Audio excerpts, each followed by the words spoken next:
ሰላም ለእናንተ ይሁን ውድ ተመልካቾቻችን፣ ወደ ቻናላችን እንኳን በደህና መጣችሁ። ዛሬ ወደ ታሪክ ጥልቅ ገጾች ተመልሰን የሰው ልጆችን ታሪክ ከቀየሩት ሰዎች መካከል ዋናዎቹን የኢየሱስ ክርስቶስን 12 ሐዋርያት እንቃኛለን። እነዚህ ሰዎች እነማን ነበሩ? ኢየሱስን ለመከተል ምን አይነት አስደናቂ መስዋዕትነት ከፈሉ? እና የእነሱ ታሪክ ከ2000 ዓመታት በኋላም ቢሆን ለእኛ ምን አይነት ዘላቂ ትምህርት ይሰጠናል? ለመማር ዝግጁ ከሆናችሁ እስቲ አብረን ወደዚህ አስደናቂ ጉዞ እንሂድ። ኢየሱስ ክርስቶስ የገሊላን መንደሮች እየዞረ የእግዚአብሔር መንግሥት ቀርባለች፣ ንስሐ ግቡ፣ ወንጌልንም እመኑ እያለ ሲሰብክ ለልዩ ተልእኮ 12 ሰዎችን መረጠ። እነዚህ ሰዎች ምሁራን አልነበሩም፣ ከታላላቅ ቤተሰቦችም የመጡ አልነበሩም። ቀላል አሳጥማጆች፣ ቀረጥ ሰብሳቢዎችና ተራ ሰዎች ነበሩ። ኢየሱስ ግን በእነሱ ውስጥ ያለውን እምቅ አቅም አየ። ተከተሉኝ፣ የሰዎች አጥማጆችም አደርጋችኋለሁ አላቸው። የሕይወታቸውን መንገድ ለውጠው ከኢየሱስ ጋር በመሆን 3 ዓመታትን አሳለፉ።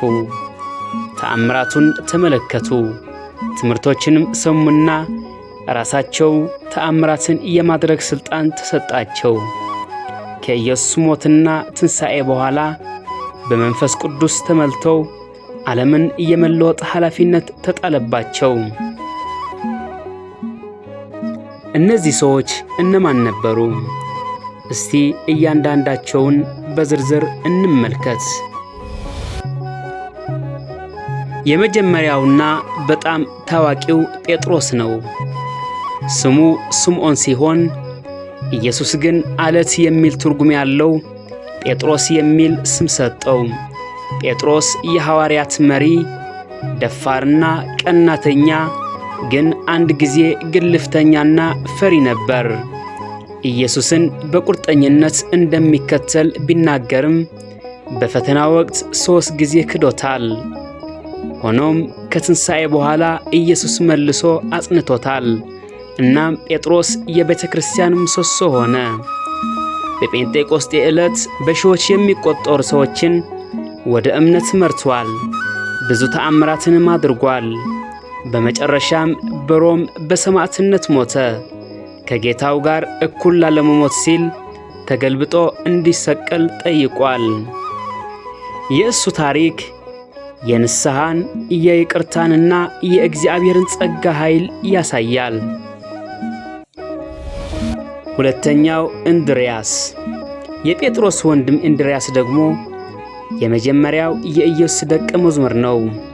ኢየሱስን ካገኘ በኋላ ወዲያውኑ ወንድሙን ጴጥሮስን መሲሁን አግኝተናል ብሎ ሊያመጣው ሄደ። እንድርያስ ብዙ ጊዜ ከበስተጀርባ የሚሠራ፣ ሰዎችን ወደ ኢየሱስ የሚያመጣ ጸጥተኛ አገልጋይ ነበር። 5 እንጀራና 2 ዓሣ የያዘውን ልጅ ወደ ኢየሱስ ያመጣው እሱ ነበር። በግሪክና እስኩቴስ ወንጌልን ሰብኮ በመጨረሻ በኤክስ ቅርጽ ባለው መስቀል ላይ ተሰቅሎ በሰማዕትነት ሞተ። ሦስተኛ ያዕቆብ የዘብዴዎስ ልጅ። ያዕቆብ የዘብዴዎስ ልጅና የዮሐንስ ወንድም ነው። ኢየሱስ ለሱና ለወንድሙ የነጎድጓድ ልጆች የሚል ቅጽል ስም ሰጥቷቸው ነበር። ይህም የቁጣቸውን ወይም የጋለ ስሜታቸውን ያመለክታል። ያዕቆብ ከጴጥሮስና ከዮሐንስ ጋር የኢየሱስ የቅርብ ጓደኞች አንዱ ነበር። በሐዋርያት ሥራ መጽሐፍ እንደተገለጸው ንጉሥ ሄሮድስ በአንገቱ አስቆርጦ የገደለው የመጀመሪያው ሐዋርያ ነበር። የእሱ ፈጣን ሰማዕትነት የሐዋርያት አገልግሎት ምን ያህል አደገኛ እንደነበር ያሳያል።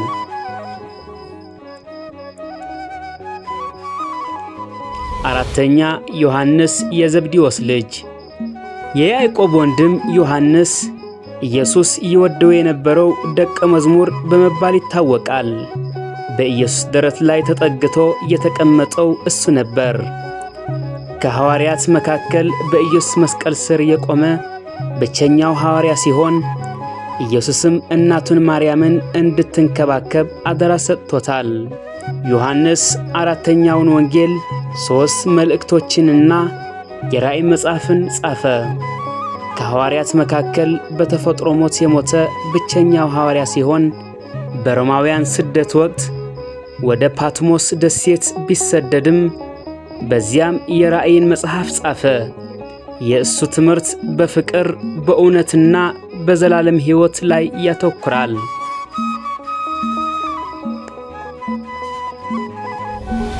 አምስተኛ ፊልጶስ።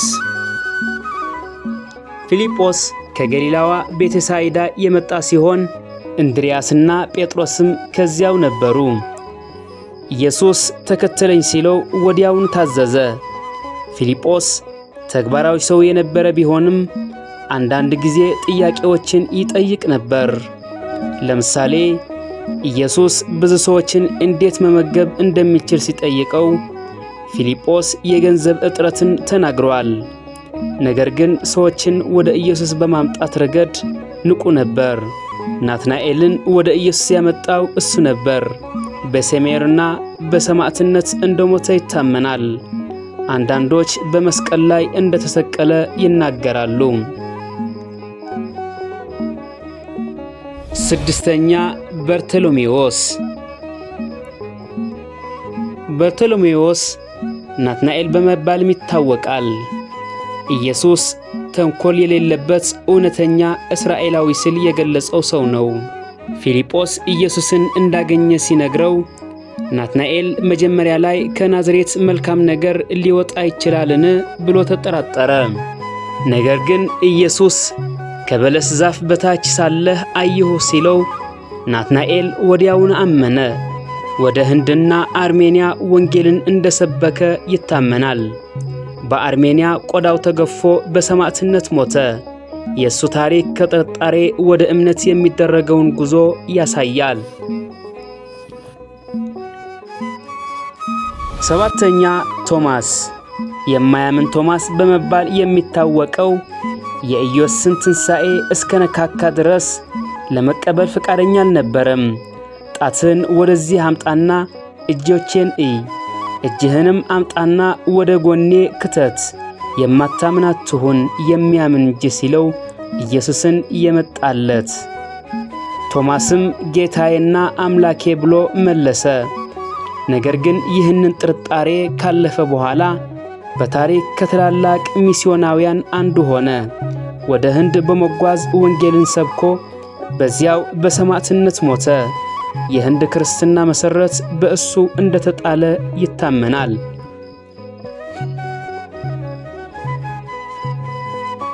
ስምንተኛ ማቴዎስ። ማቴዎስ ሌዊ በመባል የሚታወቀው ቀረጥ ሰብሳቢ ነበር። በቀረጥ ሰብሳቢነት ሙያው ምክንያት በአይሁድ ማህበረሰብ ዘንድ የተጠላ ነበር። ኢየሱስ ተከተለኝ ሲለው ግን ሁሉንም ነገር ትቶ ተከተለው። ይህ የእምነትና የመለወጥ አስደናቂ ታሪክ ነው። ማቴዎስ የመጀመሪያውን ወንጌል ጻፈ። ይህም የኢየሱስን ሕይወትና ትምህርት በዝርዝር ያቀርባል። በአፍሪካና በፋርስ ወንጌልን እንደሰበከ ይታመናል። በመጨረሻም በሰማዕትነት ሞተ። የእሱ ታሪክ ኢየሱስን ማንንም ሰው የመለወጥ ኃይል እንዳለው ያሳያል።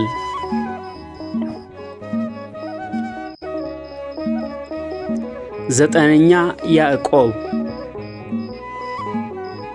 ሌላኛው ያዕቆብ የእልፍዮስ ልጅ፣ ስለሱ ብዙም የማናውቀው ሐዋርያ ነው።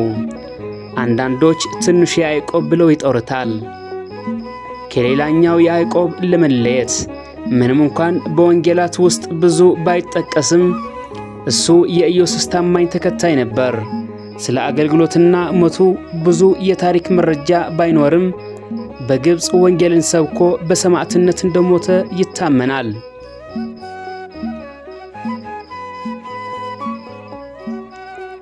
10ኛ ታዴዎስ። ታዴዎስ ይሁዳ የታዴዎስ ልጅ በመባልም ይታወቃል። ከከሃዲው ይሁዳ አስካሪዮት ጋር መምታታት የለበትም። በዮሐንስ ወንጌል ውስጥ ኢየሱስን ጌታ ሆይ ራስህን የምትገልጥልን ለእኛ ነው እንጂ ለዓለም አይደለምን ብሎ የጠየቀው እሱ ነው። ታዴዎስ ወደ ሜሶፖታሚያና ፋርስ ወንጌልን እንደሰበከ ይታመናል። ከስምዖን ቀናተኛው ጋር አብሮ እንደሰራ ይነገራል። በሰማዕትነትም እንደሞተ ይታመናል። 11ኛው ስምዖን ቀናተኛው።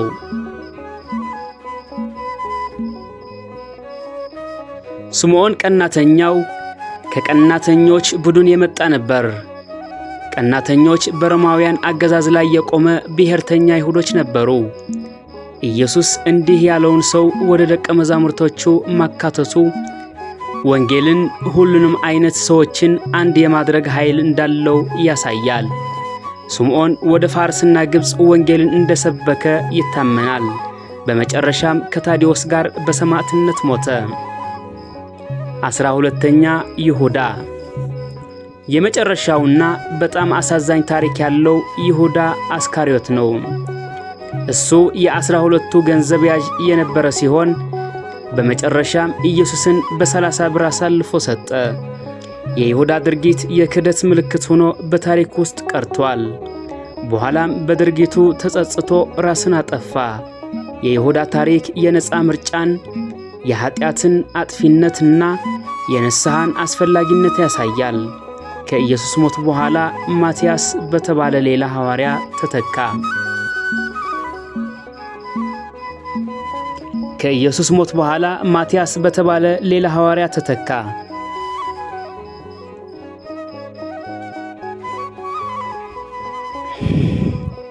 የእነዚህ 12 ሰዎች ታሪክ ከሁሉም የሕይወት ዘርፎች የመጡ ኢየሱስን ተከትለው ዓለምን የቀየሩ እጅግ አስደናቂ ነው። እነሱ የክርስትና እምነት መሠረት ሆኑ። ወንጌልን ወደ ዓለም ዳርቻዎች በመውሰድ ብዙ ጊዜ የራሳቸውን ሕይወት በመስጠት እያንዳንዳቸው ልዩ ስብዕናና ጥንካሬ፣ ድክመት ነበራቸው። ነገር ግን ሁሉም በኢየሱስ ላይ ባላቸው እምነትና ወንጌልን የማሰራጨት ተልእኮ ተባብረው ነበር። የእነሱ ትሩፋት በዓለም ዙሪያ በሚሊዮኖች በሚቆጠሩ ሰዎች ልብ ውስጥ ለዘላለም ይኖራል። ታዲያ የእነዚህ ሐዋርያት ታሪክ ለእኛ ዛሬ ምን ትርጉም አለው? እኛም ቢሆን እንደ እነርሱ ፍጽምና የጎደለን ሰዎች ነን። ግን የእነሱ ታሪክ ኢየሱስ ማንንም ሰው ለታላቅ ዓላማ ሊጠቀምበት እንደሚችል ያሳያል። እያንዳንዳችን የራሳችን ሚና አለን። እምነታችንን በሕይወታችን ለመኖርና ለሌሎች ለማካፈል እንድንጥር ይጠሩናል። የኢየሱስ 12 ሐዋርያት ቀላል አሳጥማጆች፣ ቀረጥ ሰብሳቢዎች፣ አክራሪዎች በዓለም ታሪክ ውስጥ እጅግ ተጽዕኖ ፈጣሪ ከሆኑ ሰዎች መካከል ነበሩ። የእነሱ ድፍረት፣ እምነትና መስዋዕትነት ለዘመናት ሁሉ ለሚመጡት አማኞች መነሳሳት ነው። ይህንን ቪዲዮ ስለተመለከታችሁ አመሰግናለሁ። ስለ ኢየሱስ ሐዋርያት ምን ያስባሉ? ከእነሱ ውስጥ የትኛው ታሪክ ነው በጣም የነካዎት? ከታች ባለው ኮሜንት ቦታ ላይ ሐሳባችሁን አካፍሉን። ይህንን ቪዲዮ ከወደዳችሁት ላይክ ማድረግና ተጨማሪ እንደዚህ አይነት ይዘቶች ሰብስክራይብ በማድረግ እንዳትረሱ። በሚቀጥለው ቪዲዮ እንገናኝ። ቸርን ሰንብት።